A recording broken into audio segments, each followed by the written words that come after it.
Firstly, I was an entirely mainstream, whatever that means. I was a mainstream gastroenterologist, an academic working at the Royal Free Hospital in the University of London. I had a big research team looking at inflammatory bowel disease. And the first lesson that I learned in medicine was in the context of children, sick children, listen to the mother. Listen to the mother. Okay, not the man in the white coat. Listen to the mother, because instinctively she knows her child better than anyone else in the world. And I was presented with a clinical problem, which was children whose mothers, whose fathers reported that they had been perfectly fine. They could interact with their siblings. They had speech, language. And then around the age of 18 months, they were given an MMR vaccine, and then they regressed rapidly, dramatically, following a period of seizures, or the lights went out in their eyes, and they were ultimately diagnosed with autism. I said, I don't know anything about autism. You must have called the wrong number. I'm a gastroenterologist. Why are you calling me? Because, doctor, the physicians and nurses that I speak to about my child's gastrointestinal problems say, oh, that's just part of autism. Forget about it. Put your child in a home, get a new one, and move on. And that was the state of the nation at the time. But the story was extremely consistent, extremely plausible, and you have to listen.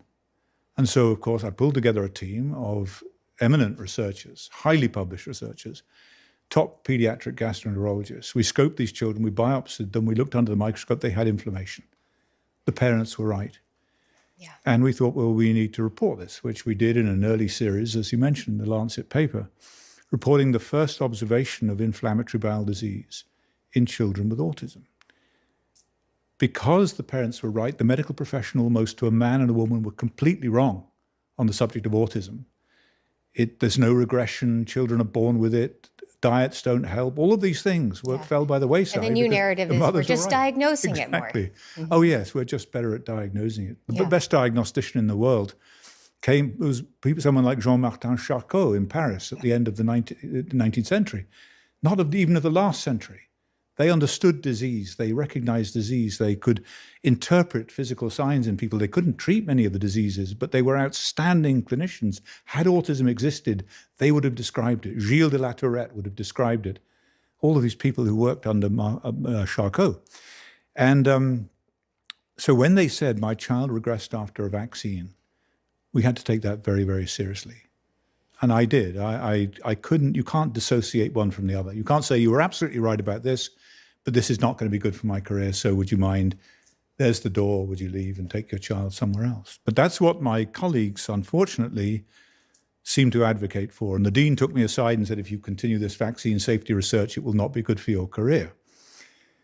Which, as an obstinate young gastroenterologist, that kind of made me redouble my efforts. But he was absolutely right. It wasn't good for my career. And I came to America and continued the work here. And I'm glad to say that now the bowel disease in autism, the gut-brain link, the role of gut bacteria is really emerging. But we are so far behind the curve because it got branded with this anti-vax narrative. And was that correct? Absolutely. Well, and they ripped you of your credentials. Yeah, they took everything, like my country, my credentials, my career, But you know what? That didn't matter. It really didn't matter, because what mattered was the child, the next child with autism that I saw, that mattered. That child mattered. And that child didn't have a voice. And so I would look at this, and if I were feeling a little depressed, a little down in the dumps, I would say, you don't have a problem, so shut up and get on with it. This child has a problem. And that enabled me in many ways to get through it. And ultimately, because of the stand I'd taken on these issues, people would come to me from regulatory agencies like the CDC, the Department of Health in the UK, the FDA, or from the industry, from the vaccine manufacturers, and say, you know what, we have done a terrible thing. I can no longer live with this. Here is the evidence. And so I became a repository for whistleblowers. And initially I would hand those stories off to public interest lawyers, False Claims Act lawyers, to be dealt with according to their merits. And then I thought, you know what, these would make amazing films. And I had a big interest in screenwriting and making movies, so I became a filmmaker. I just saw Protocol 7, which is about the Merck MMR cover-up. And there's a scene in it that I had to stop the film after watching as a mother of an autistic child. It's a scene of of that regression where the child's sitting under the fan. Many autistic children are enamored with fans, and that guttural, repetitive sound the child was making in the film that my child makes all the time, and the rocking back and forth. And I was devastated. And I had to turn it off, and I went and I sobbed for 3 hours. And this is what so many, it's this underground community of autism mothers. And we all whisper your research.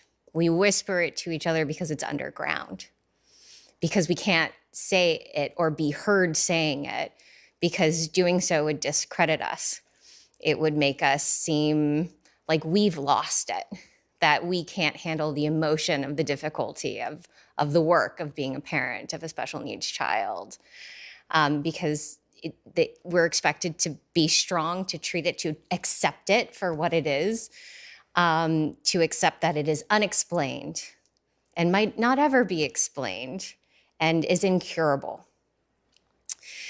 So I just wanted to acknowledge that your name has been a name representing hope amongst many of us.